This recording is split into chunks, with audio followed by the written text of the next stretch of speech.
So my name is Kevin Sayers. I'm at the Personalized Health Informatics group within the Swiss Institute of Bioinformatics, where I'm a workflow developer looking to support some of the SPHN projects that Martin introduced in the previous presentation, and figure out how the community's needs in terms of the workflows they want to deploy, as well as how we can deploy that and how we can support the various workflows. So as was kind of briefly introduced in the previous presentation, we're looking to build a interoperable Biomedical IT network to run the analysis across these different sites. And where I come in is I'm kind of looking at, from the researcher's perspective, the layer on top of the actual infrastructure and addressing their analysis needs. Again, as was kind of rehashed a couple times in the previous presentation, one of the big things for this is then having a secure IT infrastructure because we are working with sensitive data. And one of the biggest challenges we've been looking at so far is kind of the diverse analytical needs of the projects. So we have people who are doing very basic things in R, looking at, does orange juice extend your life? All the way up to people who are doing intense machine learning and whole genome sequencing analyses, where the more GPUs and the more nodes they have, the better. And so one of the big things we've been looking at is basically how to take the compute to the data. For either regulatory reasons, where it's better to have the data not flowing around, and you have tighter control over the data, which is beneficial in terms of limiting kind of a attack surface, the ability of the data to leak, or up to the fact that, again, some of these data sets are quite large. So we have imaging, we have whole genome sequencing, and ideally, if we don't have to move these, it's better. And then, again, just to rehash, this is very sensitive data, so all of this has additional considerations of this is patient data, which is either identifiable or may have things such as disease state included that you wouldn't want out in the general knowledge. One thing that I should emphasize is that this is still very early days for the analyses. So the projects have started acquiring data in the past year, and we're looking at how to now start taking their requirements and deploy this on the Biomedical nodes that are being set up. And so this is just the presentation today is just kind of one overview of how we're using containers and cloud technologies to potentially address some of this. Some of this could change in the future, or we might have additional requirements from the projects. So as Martin briefly introduced in the last presentation, kind of the layout is we have 3 Biomedical nodes. Each of these have hospitals or university labs attached to them. Additionally, we have a genome center and a mass spec center. All of these are pumping data into the Biomedical nodes. And then the Biomedical nodes are where the actual data will reside, as well as all of the compute will be done. And also, then we have the data coordination center, which, as was just discussed, will provide some of the kind of coordination, keys, users, and some centralized information, as well as things perhaps like container registries or GitLab instances for the researchers to use. So for anyone who isn't familiar with bioinformatics, basically it's the field of using any biological data to then go to find things such as diagnostics or further information on the patients. And so this is largely taking sequencing data, such as genomics data, running it through various types of analyses, and then coming up with results. And as I kind of mentioned previously, the analyses here can vary quite heavily. So on one hand, you have something like submitting whole genomes to an HPC, to people who just need RStudio or Jupyter Hub. Likewise, then there's bioinformatics specific graphical workflows engines such as Galaxy. And so we want to support kind of this full range of all the different tools so researchers can use whatever tool necessary to achieve their analyses. So of course, as with I think a lot of people, we're now looking at containers to support this wide variety of analytical needs. And so just for anyone who doesn't know what a container is, basically it provides a way to package all of your application and dependencies, and it's highly portable then to send around to different platforms. And basically, as long as you have a container runtime, you should be able to run this container. And one thing that's beneficial, as you'll see soon, These, of course, are very quick to be spun up, and so you can have basically a container for individual tasks, and you don't lose too much performance by containerizing individual tools. Currently, there's two, I'd say, front-runner container runtimes. There's Docker, of course, which has been used more for web apps and cloud, and then Singularity, which has seen adoption among HPC. And one of the things to note is that Singularity can, for the most part, convert on-the-fly Docker containers to Singularity, as long as your container isn't too exotic or uses any complicated build. So how we're looking at containers in bioinformatics then is bioinformatics workflows normally combine a large number of steps. The workflow here is a very basic, basically first step of a pre-processing workflow. And so we have all these steps that need to have different tools. And these tools oftentimes have conflicting dependencies. They can be hard to install. They might have very specific needs from the dependencies to be installed to run these tools.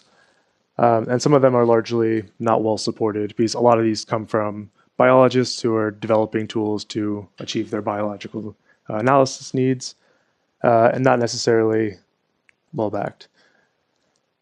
So one of the big things here is that we want basically the bioinformaticians to focus more on the analysis than having to deal with these kind of software dependency issues. And then so having basically the tools being containerized and be able to rerun anywhere with a container runtime is very valuable to the bioinformaticians. And so here basically you could take a container for each step with all the different tools, chain these together using either a workflow manager or manually, and then each step can be containerized, and you can rearrange these, kind of mix and match the steps as needed to achieve your analysis. So one of the big things that containers also provide is reproducibility. So of course you can pull specific tagged versions of containers from a registry such as Docker Hub, or you can pull via hash. And of course this is valuable because if you have a hash for your container today, as long as Docker Hub is still in existence or whatever registry you're using is still in existence in a year's time, if you pull on that hash again, you should be getting the exact same container. So of course that promotes the reproducibility of your analyses. And of course, reproducibility is important in all scientific fields, but in particular, because some of these analyses might eventually make their way back towards the clinic, having some kind of confidence that what your workflow is developed on will still hold true once actual clinical decisions are being made on it could be very valuable. And there have been some examples of minor differences when you install the same bioinformatics tool across different platforms, such as looking at different gene expressions seen between Mac OS X and Linux. So containerization allows these to kind of minimize some of these deterministic problems, and also provides then, again, a strong method of achieving reproducibility.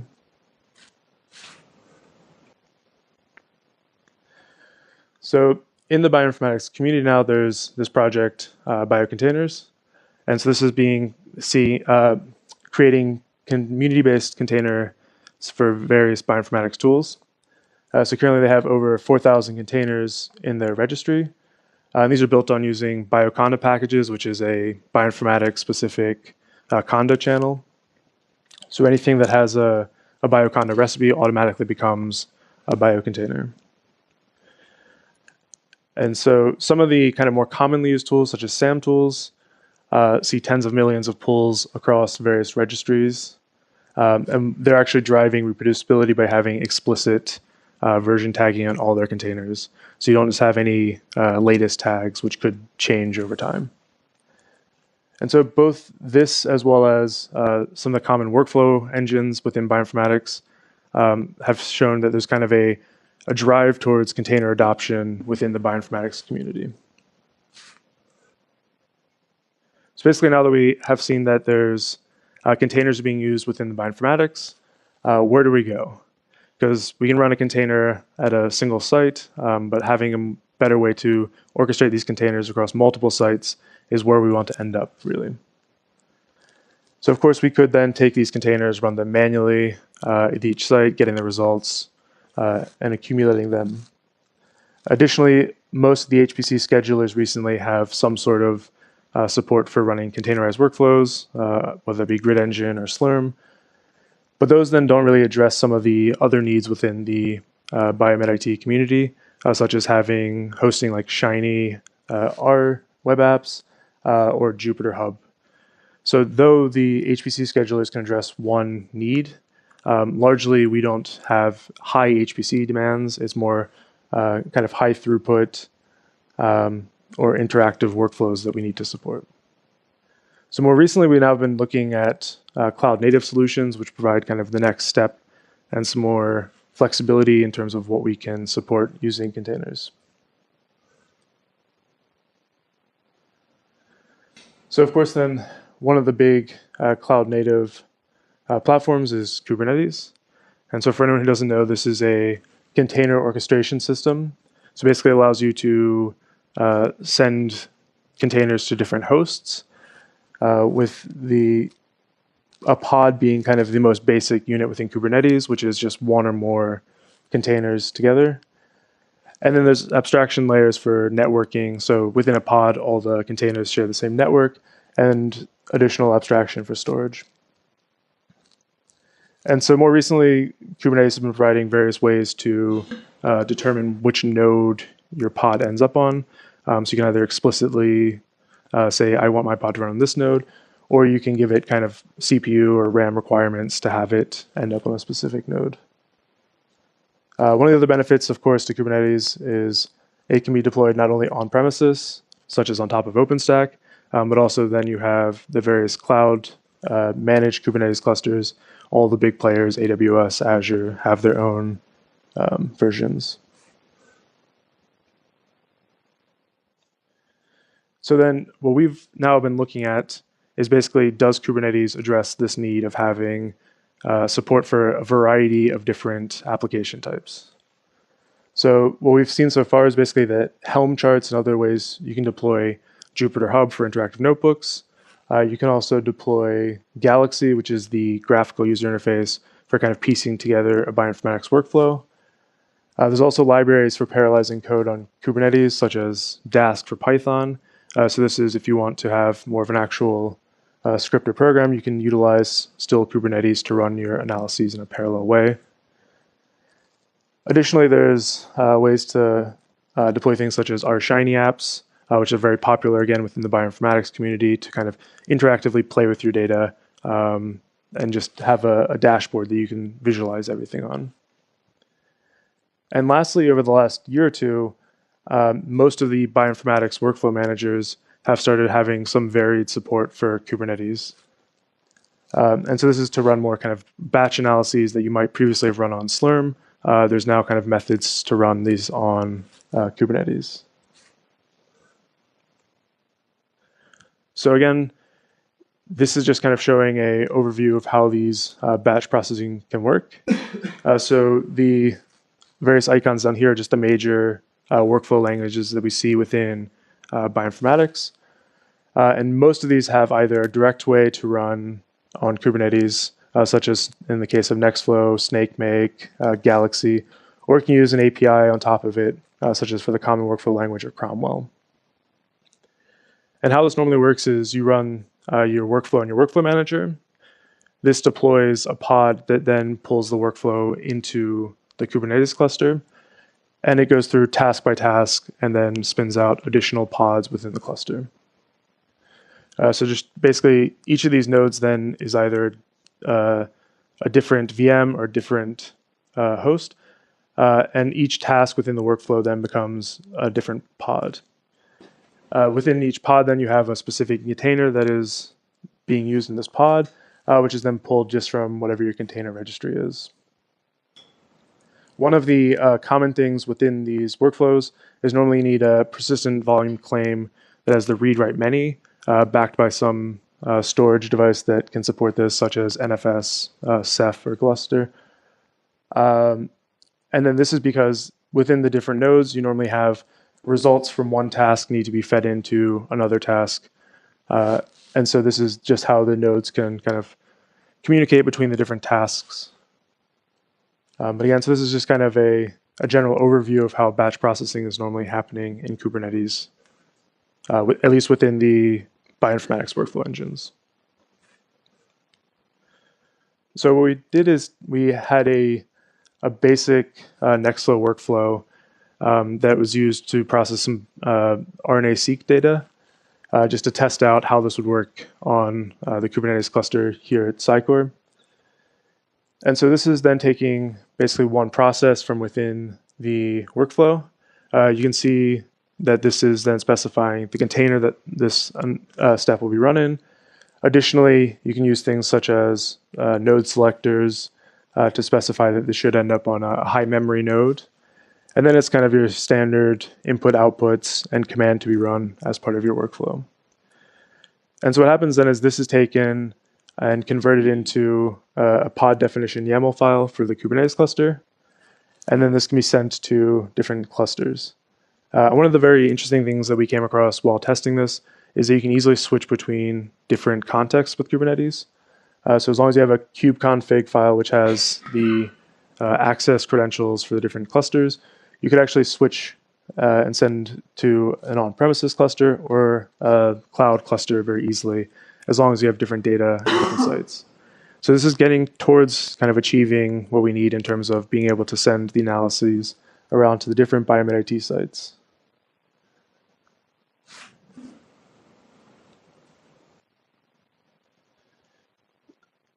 So basically then, to make sure that we weren't totally off track with this, we were interested in looking at what the rest of the kind of bioinformatics community is doing, and also gaining some knowledge from there.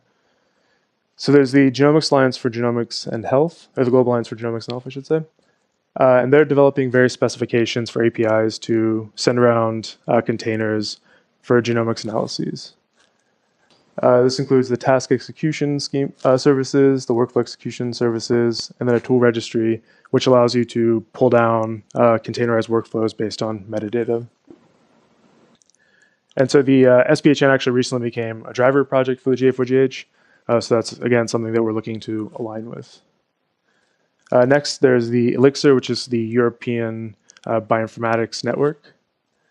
And they have a compute platform that is looking to develop basically ways to send around containerized workflows. And so this is doing what we're trying to do within Switzerland, but on the European level. So you should be able to submit a workflow to Elixir Switzerland, as this, you would be able to send it to Elixir Spain or Elixir EBI.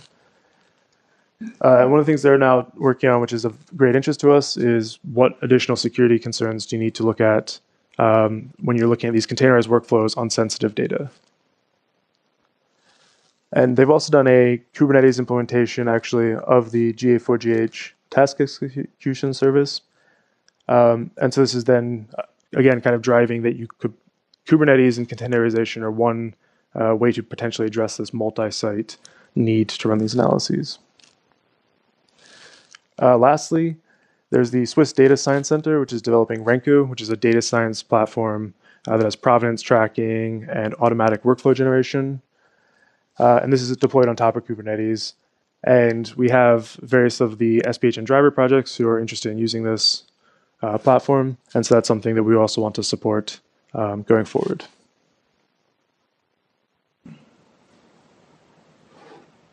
So basically, some of the kind of open questions for us are largely, how secure is this? You know, if we're using these different containers, obviously pulling containers to work on sensitive data from public registries is probably not the greatest idea.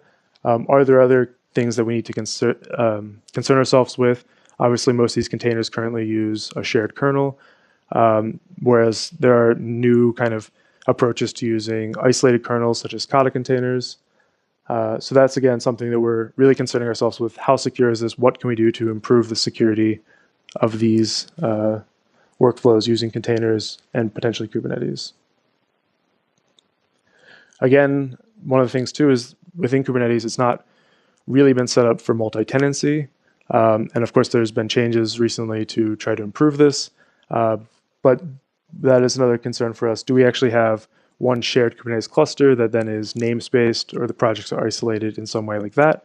Or do we have an individual cluster for each project, and then we don't have to worry as much about the multi-tenancy?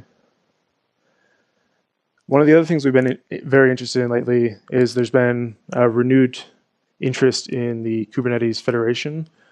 So currently, you'd have basically different clusters, and you'd still have to just switch context between them to run analyses. But ideally, there'll be a way to federate multiple clusters together and then submit a job just to a federated control plane, and that would then handle the actual underlying scheduling to the node or the clusters beneath it. So that's very interesting. I think it was in the past month or two, the second version of the Kubernetes Federation beta has been released. Likewise, as I said earlier, Singularity has seen a widespread adoption within the HPC community. So there's lots of existing Singularity containers for HPC users. And so one of the interesting things within the past month or so, there's been the using Singularity as the container runtime within Kubernetes. So that's, again, something that we're kind of looking at down the road. And of course, that would then enable you to reuse your Singularity container as part of Kubernetes, which could be quite interesting. So just to kind of sum up, containers are seeing a recent adoption in bioinformatics. We see this through the various container registries such as BioContainers that are supporting various bioinformatics tools. Additionally, most of the workflow managers now have some sort of container support within bioinformatics. Additionally, from our kind of initial assessment, Kubernetes seems like it is flexible enough to support a wide variety. You can launch Jupyter Hub notebooks on it if you need. You can also run a batch workflow. And so it kind of seems to support the spectrum of services we need to thus far know from the community. And then basically we just need to do further work on how we can secure this, what are the security concerns, and also can we optimize federation or the ability to send analyses around to different clusters easily. And with that, I'd be happy to take any questions. Thank you very much.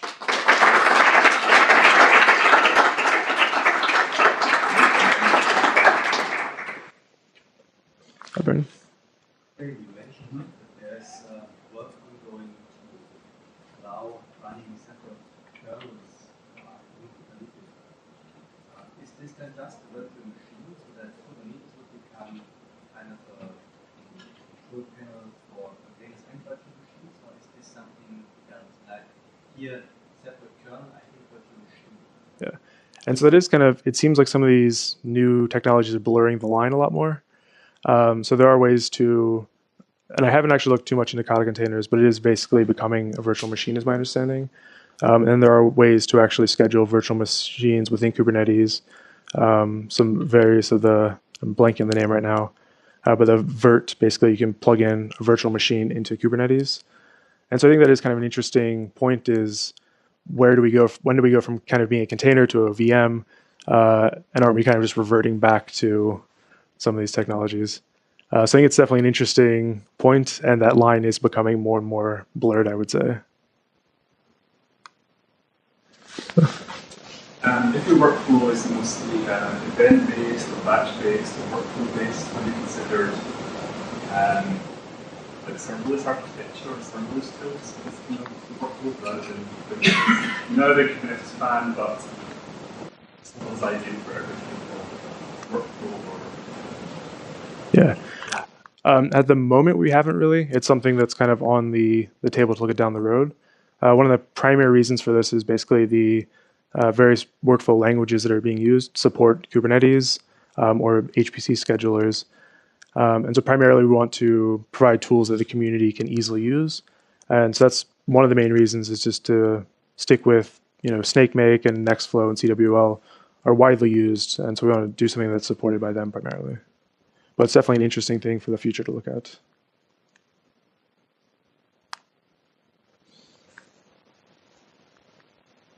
So then, thank you again, and we go to the presentation of Alberto.